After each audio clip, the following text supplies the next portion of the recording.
Hello, EDCI 708 candidates, Jody and Janet and Natalie. Nice to talk to you again.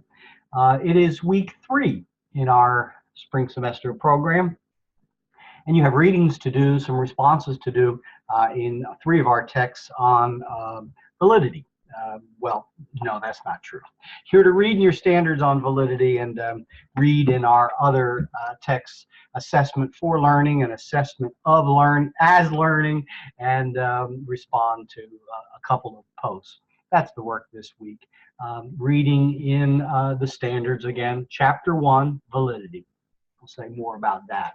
In Lorna Earle, chapters 1 to 3, please. I'm going to ask you about the assessment pyramid at your school, so using that. And I do want you to read in black, but I'm closing the discussion board related to the first couple of chapters in black. And then there's this other introduction to validity patent, which is this. And that's a really good overview. That might be the place to start. As you've been warned, the statistics manual is a little thick, a little dry, but why is knowing validity important for you as candidates in a program designed to create and to build leaders in curriculum and instruction?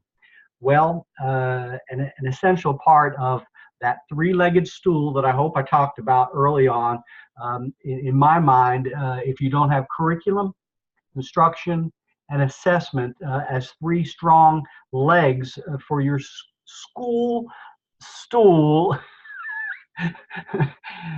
again, my analogy was a 3-legged stool has to have all 3 of those strong legs in curriculum, instruction, and assessment in order to stand firm and to survive. So surviving and thriving as C&I leaders, you got to know validity. Assessment relies upon validity. Reading this chapter, you'll see that the foundational chapter, the foundational section, the beginning is validity, reliability, and fairness. And each of those chapters begins with descriptions and examples. I sometimes skip over some of the scientific reading to get to the examples that help me. And then there are the standards broken down and given in great detail. And this is stuff that you probably want to be able to come back and cite later in your dissertation work.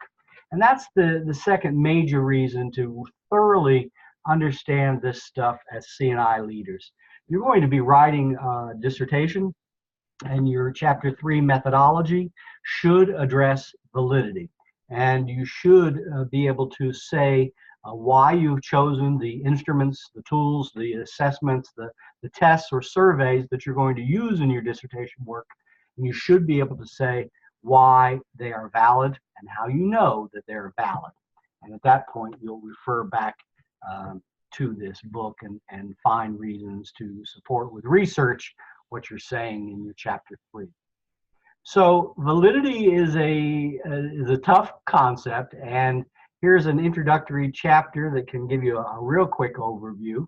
Here's a 5-minute video that covers some of the ideas, as well as reading in the standards and trying to absorb that on your own. Then respond here to the discussion board, please. A real example of stuff that can happen in school when you've been identified as a leader in curriculum instruction is your pal coming up to you and saying, how do we know that this test is valid anyway? I hate this blankety blank test. How can you respond to colleague and discuss the important aspects of validity and how they would relate to this particular assessment or test? How can you design formative assessments for your team or your PLC that you know are going to be valid? Good stuff to know and be able to practice and do. In addition to the discussion board here on standards, I do have a discussion from Earle, again, relating to the assessment pyramid. And it's you'll find the pyramid in chapter 2 I think. In chapter 3, perhaps, is it assessment of learning, for learning, or as learning, and what is the base of the pyramid in your school? So read enough of Earl to understand the pyramid and write about it for your school, please. That is it for me for this week. You do need to be reading on in your dissertation work. You do need to be writing there, and I'll switch over to 707 next. But I hope you have a good week. Keep up with the reading, keep up with the writing, keep up with your evidence work, and I hope that's going well. Thank you.